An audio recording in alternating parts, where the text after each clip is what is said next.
There's one personality trait that separates people who crush it in business, who run very successful companies, who are able to get off the ground quick and scale their businesses fast, versus people who really just never make it. People who want to run a business, but they're stuck in a job. They try a million different things, but it just doesn't work.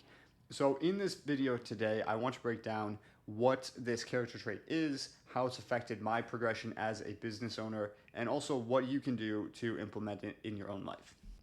So, the main personality trait I'm talking about here is adaptability. One of the key differences between if you're running a company versus if you're, say, an employee is that you're constantly going to new levels. You're constantly doing new things. If you're an employee, let's say you're like a salesperson, for example, you're hired by the company to sell. You're not there to take on new tasks. You're not there to become the marketer or become the ops person or become the CFO. Like, you've been hired to be a salesperson. And unless you push or advocate for yourself or try to do an internal transition, you will probably always be a salesperson for that company, at least until you switch jobs or whatever. As a business owner, this really doesn't fly. You have to be constantly learning, constantly adapting. You don't have to be perfect. I don't think you have to be smart or rich or come from some crazy family background, but you do have to be able to learn very fast. So I want to share my screen here, walk through really how this progressed for me, and hopefully this can help you in terms of your own progression so you don't make some of the mistakes that I did. So first and foremost, how do things work when you're starting your business? A lot of times when you're at zero, you're making $0 in revenue. Chances are that's like a sales problem. This means you don't know how to sell shit. You can have a shitty product. You can have no marketing, but if you just know how to sell things, you can run a successful business. One of my first businesses that I tried, I wouldn't even call this a business. It was more so like a side hustle of sorts, was drop shipping. In 2017, I used to be a drop shipper. So I'd find these products on AliExpress out in China.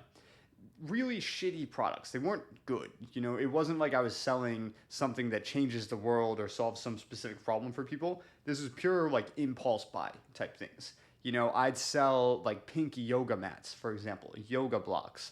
I sold UV ray, these phone cleaning things where they use UV rays to clean the phone. It was all total bullshit. But end of the day, I was able to kind of make those first couple of dollars in my business purely off of just being able to sell things.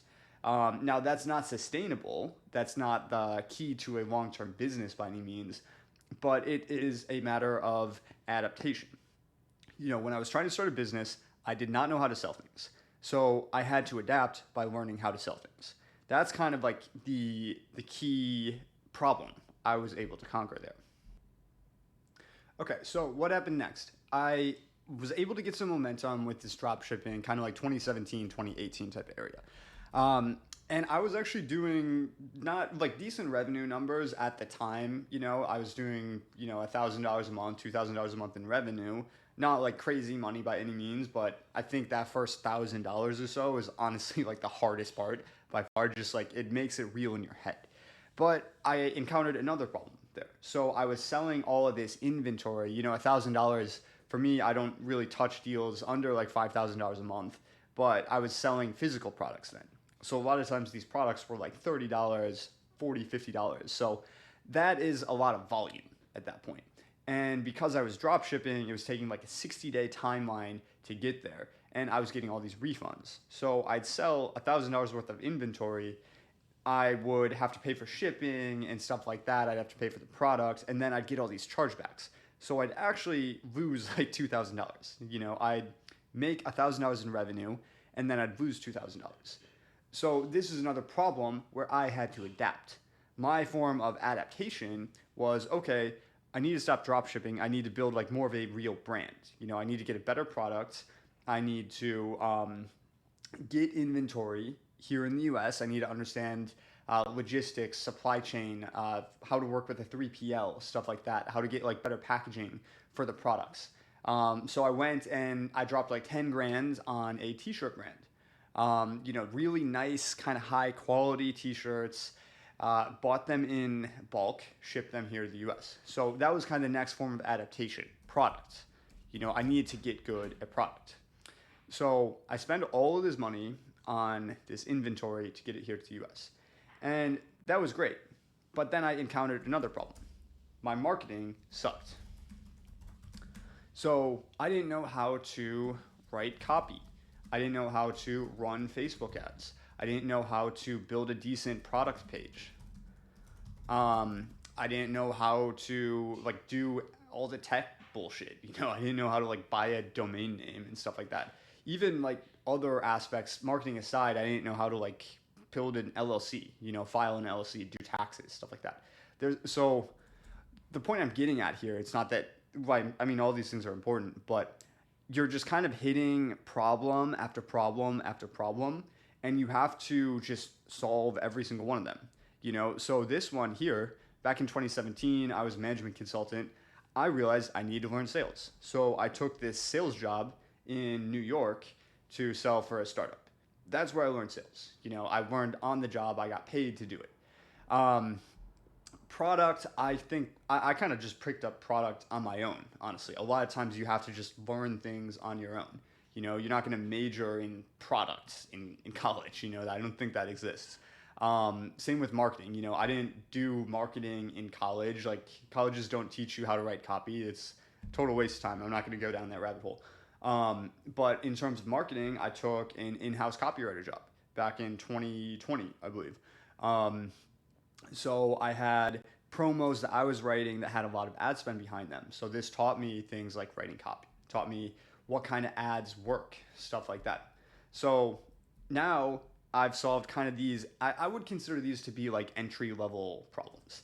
Entry level problems for a business, I would say, are sales, marketing, product, and I'd probably throw in customer success in there. So I think as a business owner, you need to know each of these things at an extremely high level. For example, now I run an email marketing business.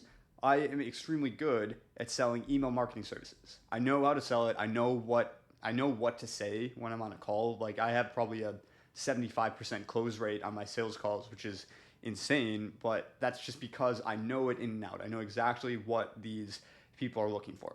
Same with marketing. I do all my own marketing. It's all through organic posting.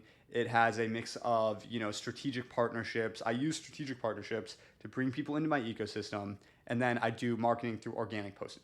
So marketing, pretty dialed.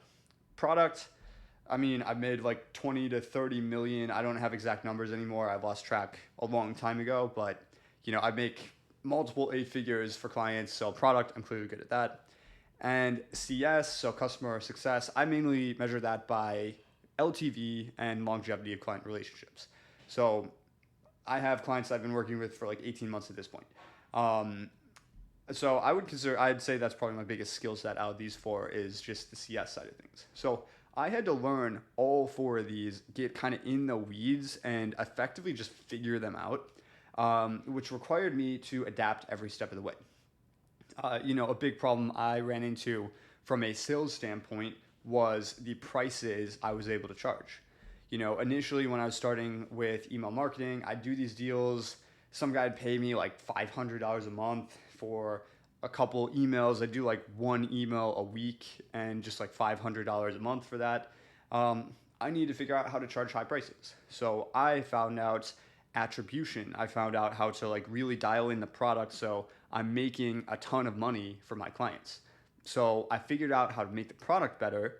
This in turn helped me to sell it better. So now I'm charging 10 times the prices that I used to. So I think these are kind of entry level problems for business. So now we move on to the next kind of stage of adaptation. That's more so a function of team building. This is kind of the transition from freelancer to business owner. So at this point, there's a lot of more expensive, more high risk problems that come into play. For example, hiring a team. Hiring a team is difficult. It took me a long time to start hiring. Because if you hire the wrong person, It can churn clients. It can get terrible results for clients. It can piss clients off. It's not so much about like the salary you're paying the person you hire. It's much more about like what problems could this create for you. So hiring a team, that's a big form of adaptation. There's a lot of, especially if you're like a really kind of obsessive person like me, kind of a perfectionist type, hiring is really difficult because it's your inclination to just like micromanage the hell out of people. It's like everything's got to be perfect because that's, in my mind, that's what it is. That doesn't really work from a management standpoint. Like you have to understand employees are going to make mistakes. Um, so I would say things like running ads, leverage, bringing in clients not just through this system that I have here, but kind of creating new ways to bring clients in. This is expensive. Learning how to crack ads, not an easy task. Definitely costs a lot of money if you mess it up. So now let's take it like a step further. This is beyond what I've accomplished in my own business, but I deal with a lot of clients who are kind of in this range, like 5 million plus a year. So what kind of problems are they encountering? Now, this is another issue in terms of adaptation because I think at this range you have to almost like change, you have to become this person in the beginning of running a business where it's like you just kind of run through a wall, you sell stuff, you move super fast, you break things essentially. That's like kind of, I'd say that's like the roadmap to go from like zero to $1 million as soon as possible. Just like move really, really fast, sell a bunch of stuff, deal with it later, figure it out as you go. So at this point, you almost have to like flip the script and do the opposite, because if you're at this range, you're spending a lot of money on ads, you're spending a lot of money on payroll, your expenses have like really skyrocketed, and you also know what you're doing at this point, so you have to be much more intentional. You can't just do launch after launch after launch. It makes you look terrible as a company, and I think it's very distracting towards the long-term goal. So a lot of my clients are at a point where they have to dial back in that aspect of themselves that just wants to go, go, go all the time and learn to be intentional.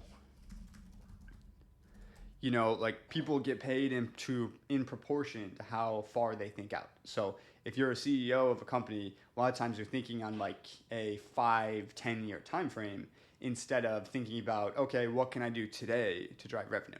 So this is another form of adaptation. Or conversely, like let's go even further than this. If you're at like $50 million a year, I've worked with like 3 or 4 companies that are kind of in this range. And CEOs at that point, they're thinking a lot more about things like M&A. How can we sell our company? A lot of times they're looking at positioning themselves so they can get that big exit.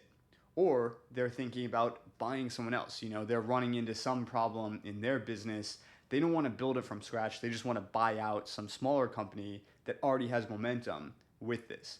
So at that point, they're not learning to be intentional at this point. A lot of times here, they're not even like really, deep in the weeds in the company. They're not like managing the team. They have managers. They have people running the ads on their behalf. They have managers managing these teams.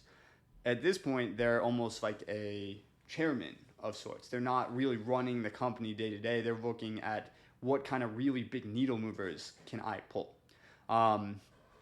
which again is like just this another form of adaptation. So just to tie this whole thing together here, every step of the way, you're just adapting. And, in the beginning, you learn sales, you learn marketing, you learn product, you learn CS. Once you get those things down, you're probably doing relatively well for yourself, at least enough where you can quit your job, go full time in your business. So now you have to make that transition from like freelancer to actual business owner. So you have to adapt again. You have to learn how to be an actual business owner, who manages people, who isn't doing everything themselves. You need to learn how to delegate. So now you're kind of going from like business owner to CEO of sorts. You're not just like a scrappy business owner who's still doing a bunch of shit, still like writing the copy, taking the sales calls. You have to go make that transition to probably running like a relatively large team. You're no longer like managing 2 or 3 people, kind of like what I am now. Instead, you're managing 20. And out of those 20, probably like 3 of them are actual legitimate decision makers in the company. They're not just employees. They're, people who can make choices that have consequences. That's another form of adaptation. Then from here, I don't even know what to call this. Maybe like CEO to like chairman. You're stepping out even further. And the whole thing is like the faster you can adapt and pick things up. Like I know people who have been trying to start a company for like 10 years and it's still just not working. And the problem's so obvious. Like they don't know how to sell shit. They never learn sales. They think they're too good for sales.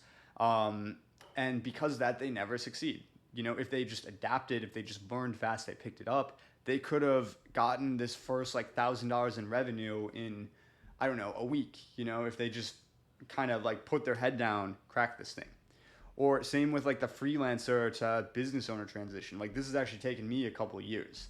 I probably could have sped up that timeline significantly if I just ripped the Band-Aid off, committed to it. Like you have to keep learning at each of these steps. Otherwise you kind of plateau. There's a lot of freelance copywriters I know that they make good money for themselves, but they're never going to really crush it because they're just so averse to hiring a team, getting out of that freelancer mode. So if you adapt, if you move fast, you break shit along the way and just continuously adapt, continuously learn. I think it's pretty much impossible not to be successful over a long-term time horizon. So that's my video for today. Hopefully this is helpful. If you have any thoughts on this, feel free to drop a comment below.